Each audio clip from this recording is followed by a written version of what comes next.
നമസ്കാരം. അപ്പം Shajan sir arrest ചെയ്തു. എന്തിനാണ് അറസ്റ്റ് ചെയ്തത്?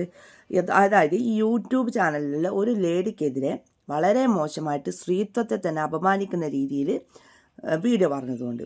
അപ്പം നമ്മുടെ ജസ്നയുടെ അരുൺ എന്താ ചെയ്യുന്നത് എന്നുള്ളത് ലോകം മൊത്തം അറിയണം. ഇവനെതിരെ ഞാനൊരു പരാതി കൊടുത്തിട്ടുണ്ട്. ഇതിന് ആക്ഷൻ എടുത്തിട്ടില്ലെങ്കിൽ ഞാൻ അവിടെ കുത്തിയിരുന്ന് സമരം ചെയ്യും. കാരണം ഇവനെ തലശ്ശേരി സ്റ്റേഷനിലേക്ക് വിളിച്ചു വരുത്തണം എന്നാണ് എൻ്റെ ഒരു ആവശ്യം. കാരണം ഇവനെ കൊണ്ട് 2-3 കാര്യങ്ങൾ സ്റ്റേഷൻ മുഖാന്തരം തന്നെ ഞാൻ ലൈവായിട്ട് ഞാൻ നിങ്ങൾക്ക് ഇട്ടുതരും, ചോദിച്ച് മനസ്സിലാക്കിയതിന് ശേഷം. അപ്പോൾ ഷാജൻ സാറ് ഒന്നിലല്ലാണ്ടാണ് അറസ്റ്റ് ചെയ്തത്.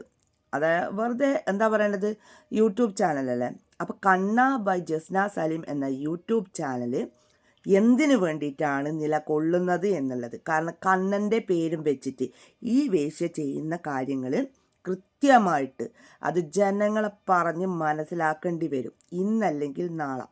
അതായത് അരുൺ എന്ന ചെറ്റയുടെ ആ ഒരു സ്വഭാവം.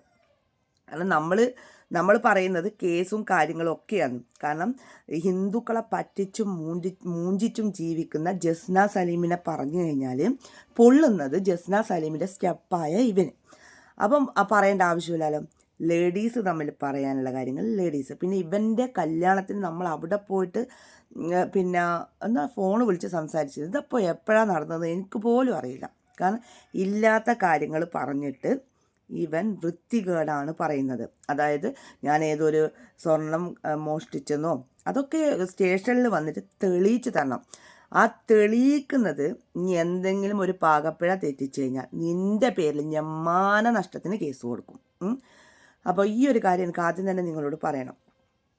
അതായത് ഷാജൻ സാറിനില്ലാത്ത നിയമം അരുൺ എന്ന ആ ഡാഷിൻ്റെ മോന് ഉണ്ടോ എന്നുള്ള കാര്യം. കാരണം നമ്മളടക്കം വന്ന് പരാതി കൊടുത്തിട്ടും സ്റ്റേഷനിൽ വരാൻ താല്പര്യമില്ല, കോടതിയിലേക്ക് കേസ് വിട്ടോ എന്ന് പറയുന്ന ഈ പൊന്നാര മക്കളെ സ്റ്റേഷനിൽ വിളിച്ചു വരുത്തിയിട്ട് കാര്യങ്ങൾ അറിയണം എന്നാണ് എൻ്റെ ഒരു പ്രധാനപ്പെട്ട ഒരു വിഷയം. കാരണം ഞാൻ അതിനായിട്ട് DYSP ഓഫീസിൽ പോകുന്നുണ്ട്. ഈ കാര്യങ്ങൾ, അതായത് ഈ യൂട്യൂബ് ചാനലിൽ വന്ന ഡീറ്റെയിലും കാര്യങ്ങളൊക്കെ ഞാൻ കാണിച്ചിട്ടുണ്ട്. അവർ കേസ് എടുക്കാമെന്ന് പറഞ്ഞിട്ടുണ്ട്.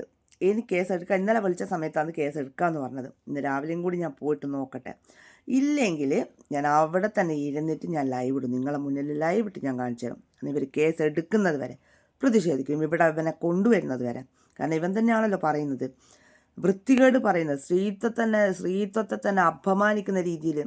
മറ്റേ പ്രിയേന മച്ചി എന്ന് വിളിക്കാൻ ഒരാൾക്കും അവകാശമില്ല. ഇപ്പം നാളെ നീ പ്രസവിക്കുന്ന നിൻ്റെ ഭാര്യ, അതായത് അരുണിൻ്റെ ഭാര്യക്ക് കുട്ടികളില്ലെങ്കിൽ ഇത് നീ തിരിച്ചെടുക്കുവോ മോനെ? ജസ്നോടും കൂടി തന്നെയാണ് പറയുന്നത്, തിരിച്ചെടുക്കുവടാ. എനിക്കും കുട്ടികളൊന്നും ഉണ്ടാവാൻ ചാൻസ് ഇല്ലെങ്കിലോ? ഇനി എന്തിനാ ഇങ്ങനെ മറ്റുള്ള ആൾക്കാരെ ഇങ്ങനെ പറയേണ്ട ആവശ്യം എന്നാണ്? അതാണ് മനസ്സിലാവാത്തത്. എന്തായാലും നമുക്ക് സ്റ്റേഷനിൽ വെച്ചിട്ട് കാണാം. ബൈ.